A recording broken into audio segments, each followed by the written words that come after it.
Good morning, direct marketing class. So today is the last meeting that we're going to have due to the fact that we left only one chapter to discuss, and that is the chapter 9, choosing an agency. Wait, just let me share with you the PowerPoint presentation as of today. Right. So the topics that we're going to discuss are a need of agency or not. We're going to evaluate, do we need to use an agency or not in our business in order to have a direct marketing? Then we have to be oriented as well with what are the organizational and procedure that our business have, and to introduce that to the agency, and how much you should pay. So literally, we don't have in the correct figure, but this would be discussed later on. What are the options that we could do in order to pay those agency, right? So the desired learning outcomes that we're going to discuss are, we're going to understand the need of using an agency in direct marketing, identify the organization and procedure. Lastly would be to determine how much money involved and what talent is needed in marketing the product and service. Right. So how to choose your agency and when to do without one. So even though that you deal with only a small enterprise, okay, this will remind you of the importance if we need to to hire an agency. Okay, but before that, let me share with you a quotation from Mr. Raghu Chelan that is posted in the Times of India. He said that deciding to buy a computer is like deciding to get married in Indian way. You look at the variety of models, you compare attributes, you make a mental checklist of the points you like and the points you don't like. So you ask friends and family about the prospective spouse, and you try to imagine the situation a few years ahead. So imagine the point of as what Mr. Chelan discussed to us. It is compared like you are buying something, and compared as well in an Indian, choosing your spouse in the future.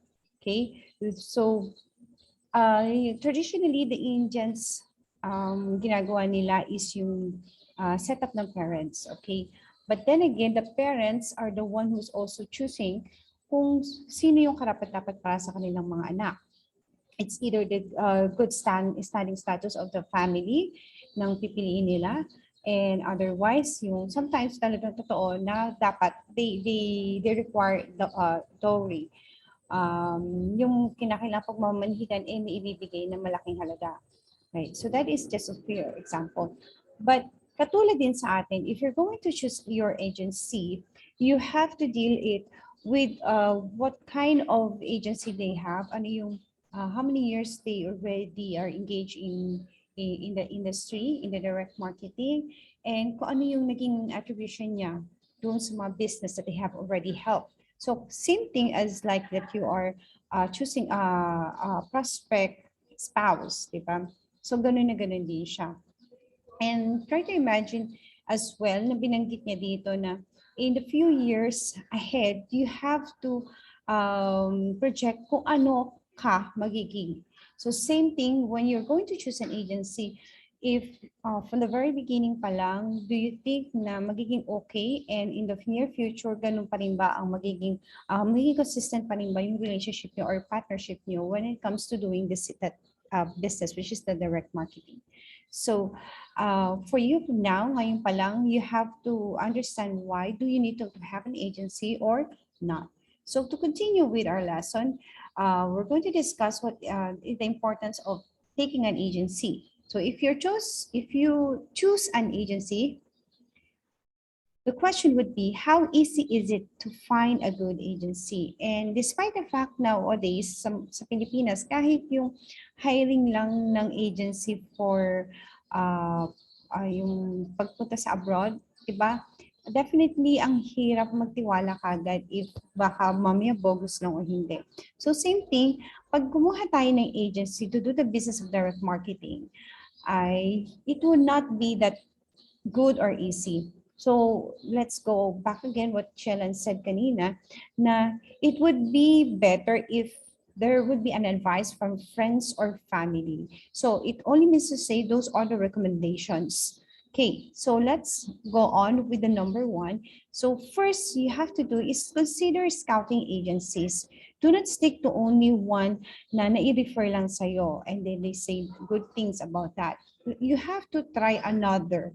Okay, let me show you. There is a website that is www.clutch.com, and the top direct marketing companies in the Philippines. So you can check it out kung alin dito ang very applicable para dun sa magiging business. Right? So may description din naman niya katulad nitong si Lead Root. So we're getting great conversation rates, which is why we've kept them around. So ganun yung mga comments nila. The next page shows you, katulad nito, Create Motto. So their service is an online graphic design and copywriting development studio that offers its services to companies and individuals of all kinds. And then the second one, hindi lang more on the service and yung customer relation ng meron sila, hindi lang yung graphic design, but they also have yung sa telecommunications, katulad nitong sa Call to Dial Incorporation. So as per the description, Call to Dial Inc. is a globally recognized leader in wholesale voice termination and technologies. The company offers contact service, center software, predictive dialer, hosted ID, BPX software, ringless, and etc. So as you can see, you have lots of options aside from the recommendation of your friends or business to business or otherwise other people. You can try to check it out here in the website. Okay, so the second one that we have to consider as well is the budget. So with this, if your budget may be too small to make it profitable for a good agency, then it's not advisable to choose an agency. Definitely, it's because of kung mahina pa lang naman from the very beginning yung business mo at you need branding pa lang, ipakilala nyo pa sa market, then it's not advisable pa kasi it will make additional overhead costs doon sa expenses nyo. Next would be, not unless your business is going to grow with them. So meaning to say, lumalago na yung negosyo mo and you have this good connection or partnership with them, they may prove short-term partners. So it is good na minsan pag from the very beginning pa lang na nakakitain nyo na magandang tulong ng direct marketing agency, why not continue to prolong it kahit paano, right? So now we understood if we're going to choose an agency, how if hindi na? So not choosing an agency. So meaning to say it's a stay in-house. Yung mismong staff mo ang gagawa nito. Right?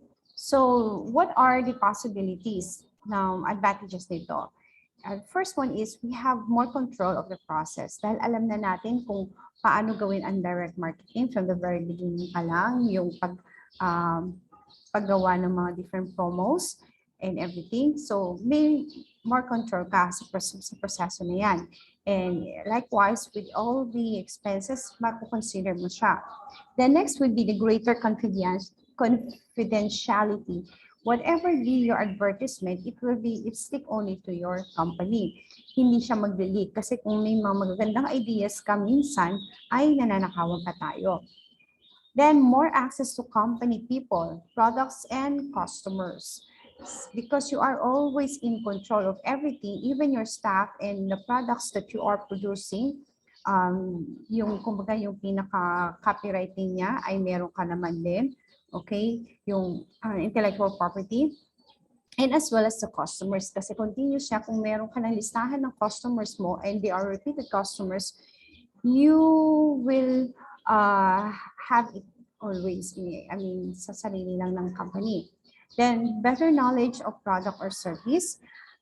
Dahil mas kilala mo kung ano yung dinadala mong product or service, it would be better na ikaw na rin ang gagawa. Makakapag-isip ka ng what kind of promotion na pwedeng gawin. Instead of explaining it to other people, kung ano yung gustong point mo, ano yung gusto mong gamiting promotion, na minsan magpe-present sila, hindi mo naman gusto. So, sayang yung effort. Then, direct contact between the writer and merchandiser. Next would be less likelihood of information being misinterpreted as it is passed along. So, because of within the company lang naman ito, yung information ay nasa within the company itself, hindi na na-interpret ng ibang tao. Okay?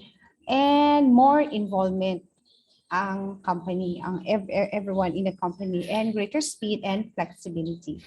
Last would be the creativity, which is a good, maybe better.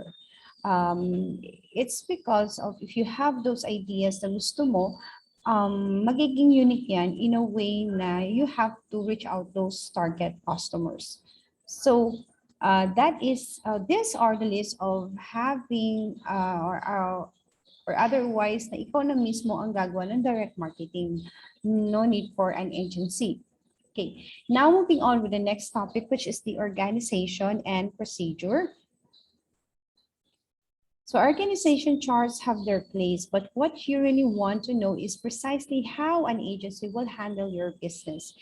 Dahil merong third party na would be involved in doing this business, kumbaga medyo makikialam din sila somehow. Meron silang mga recommendation of what to do.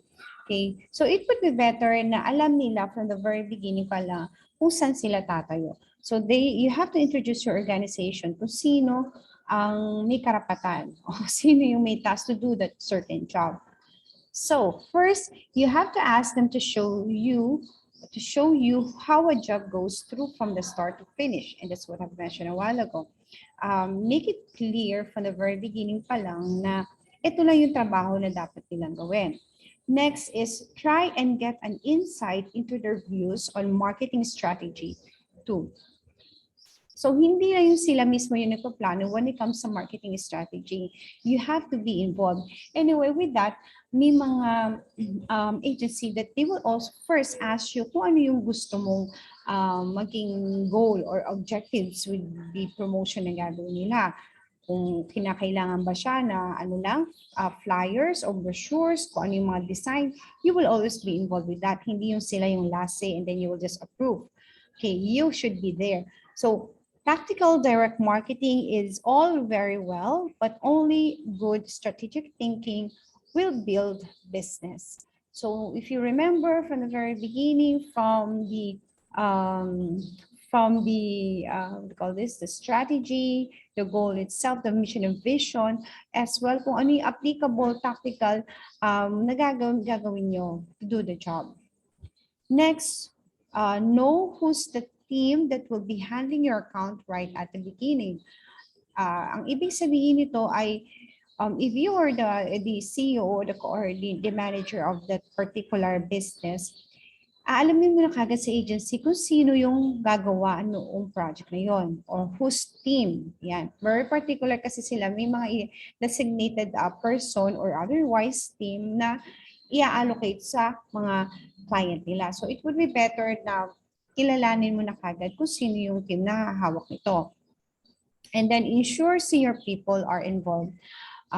It's meaning to say that the senior are the authorized people or yung managerial position in the company. So they should also involve when it comes to this decision making. Yan. Now, going on with the third topic, which is the last one, which is how much you should pay. I don't intend to give the right or the exact amount here, but this is an option for us or for you to consider. So the first one here is charging by the hour.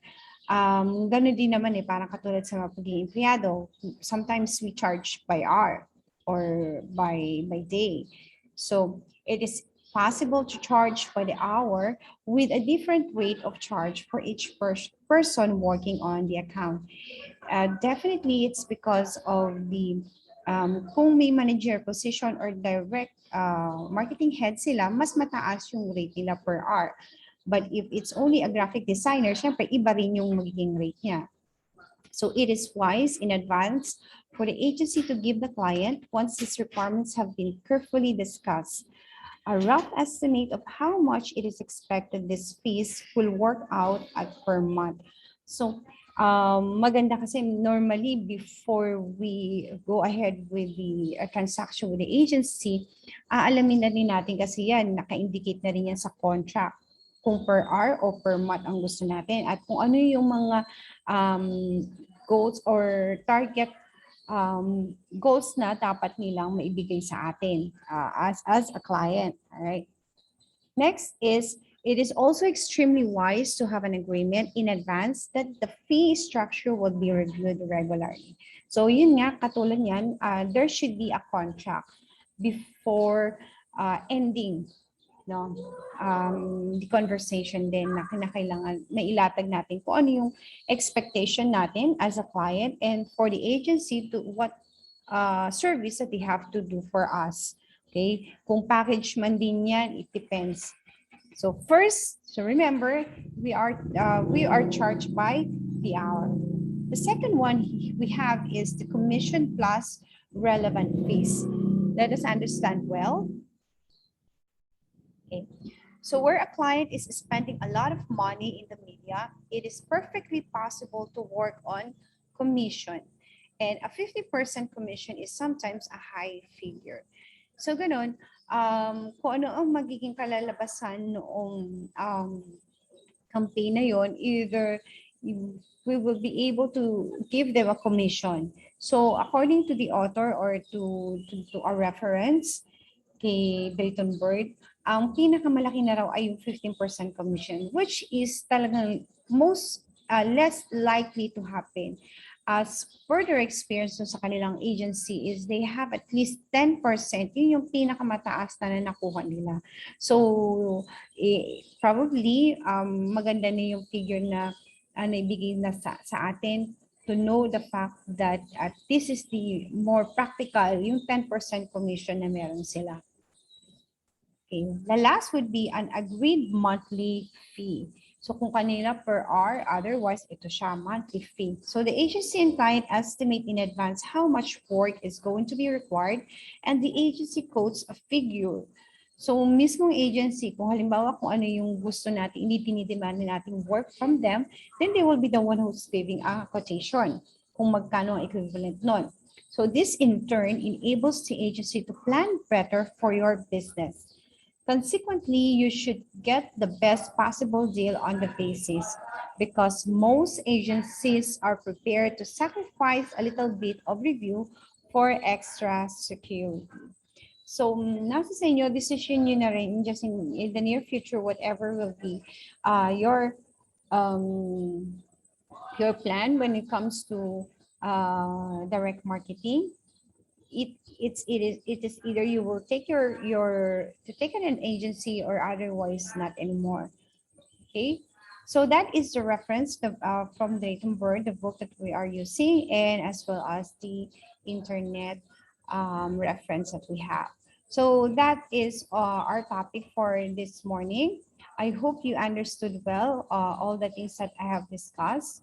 Right. So from the very beginning, palang, we should understand well if it is if the business has enough budget to take at gusto mo na you don't need to worry about what to do when it comes to direct marketing, then take an agency. Otherwise, if your staff is very capable to do everything naman, so in-house na lang. That would be yung sinasabi natin, stay in-house ang gagawa ng direct marketing. So that's all for now. Hope you understand everything. And please prepare for your examination that will be conducted on the 25th. Thank you and have a nice day.